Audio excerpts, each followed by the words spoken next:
करते हैं अपनी बात में आज चर्चा करेंगे एक ऐसी घटना की जो कि पश्चिमी उत्तर प्रदेश में घटित हुई है। ये कितनी उचित है, कितनी अनुचित है, इस पर भी वार्ता करेंगे। और ये प्रश्न भी उठेगा कि ये ऐसा जिन लोगों ने किया है उनको करना चाहिए या नहीं करना चाहिए। ये मुद्दा है कृषि कानूनों के विरोध में फसल को उजाड़ना, अपनी ही फसल को उजाड़ना। मुजफ्फरनगर ज़िले के खतौली क्षेत्र में एक गांव है भैंसी।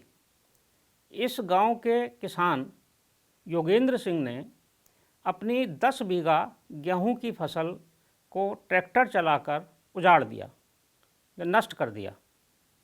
फसल लगभग तैयार होने की स्थिति में है।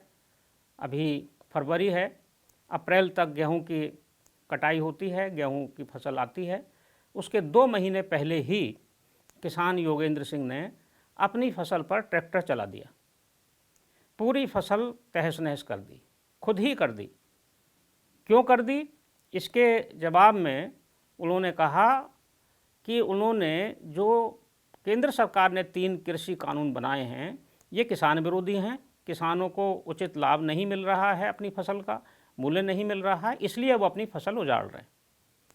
ये तो ठीक है कि उनकी फसल है, उनका अधिकार है कि वो अपने खेत में कुछ उगाएं या खेत को खाली छोड़ें या फसल को उजाड़ दें। लेकिन इससे कई सवाल उठते हैं।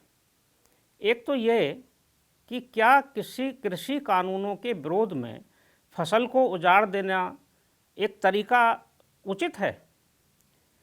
इसके क्या परिणाम होंगे और क्या दुष्परिणाम होंगे, इन पर भी चर्चा जरूरी है।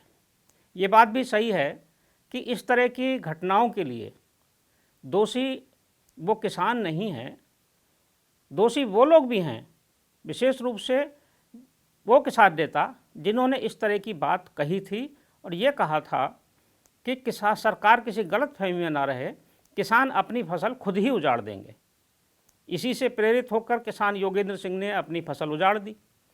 लेकिन ये फसल उजाड़ना क्या उनका अपनी निजी क्षति है? क्या उन्होंने अपनी फसल केवल उजाड़ी है?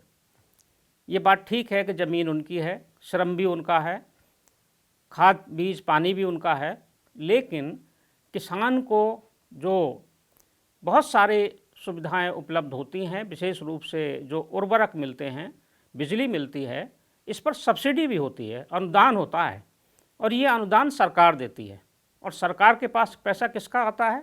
सरकार के पास टैक्स पेयर्स का पैसा होता है। जो करदाता पेमेंट करते हैं, पैसा देते हैं, वो पैसा अनुदान में भी जाता है। तो एक तरह से उन्होंने जहाँ अपनी फसल की क्षति की है उसमें अपने श्रम का नुकसान किया है, अपने पैसे का नुकसान किया है, खाद बीज बिजली पानी जो उसमें उपयोग हुआ उसका नुकसान हुआ है, वहीं टैक्स पेयर्स के धन का भी वहाँ दुरुपयोग हुआ है, एक तरह से उसको भी नुकसान पहुँचाया है। ये अधिकार केवल उन तक ही सीमित नहीं है, इस बात को भी ध्यान में रखना पड़ेगा कि हम जो कर रहे हैं उसका असर क्या होगा। अब ये घटना हो सकता है कि इससे कुछ और लोग भी प्रेरित हो जाएं, इसके दुष्परिणाम सामने आएंगे। अगर ऐसी घटनाओं की प्रवृत्ति बढ़ गई कि किसान आंदोलन के अंतर्गत और कृषि बिल के विरोध के नाम पर लोग फसल उजाड़ने लगे तो कितनी क्षति होगी? अन्न की क्षति तो होगी ही। ये बात ठीक है कि अन्न उनका है, वो उगाते हैं, लेकिन ये राष्ट्रीय संपदा भी है एक तरह से। तो इस तरह से फसल को उजाड़ना, इस प्रवृत्ति को बढ़ावा देना कतई भी उचित नहीं है, एकदम अनुचित है। इसका कतई भी समर्थन नहीं किया जा सकता है और इसका विरोध किसानों को स्वयं भी करना चाहिए। जो अपनी फसल को पाल पोस कर बड़ा करता है, उसको उगाता है, वही उसको नष्ट कर दे, ये प्रवृत्ति बहुत घातक है और ये एक नकारात्मकता पर आधारित है। सकारात्मक सोच के साथ आगे बढ़ना चाहिए। विरोध करना उनका अधिकार है, आंदोलन करें, धरना करें, प्रदर्शन करें, जुलूस निकालें, कुछ भी करें सरकार के सामने, लेकिन अपनी खड़ी फसल को कतई भी क्षतिग्रस्त ना करें, नष्ट ना करें। भगवान के लिए अपनी फसल को जिसको पूजते हैं, होली पर हम किसान अपने खेत में जाकर अपनी फसल को पूजते भी हैं। जब फसल आती है तो होली पर उसकी पूजा भी होती है। तो ऐसे जिस फसल को, जिस अन्न हमारे लिए पूजनीय है, उसको नष्ट करना एक तरह से अन्न का अपमान है।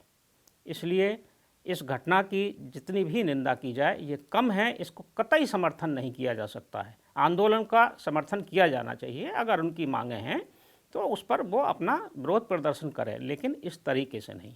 अपनी बात में आज इतना ही, कल फिर मिलेंगे किसी खास विषय के साथ। नमस्कार।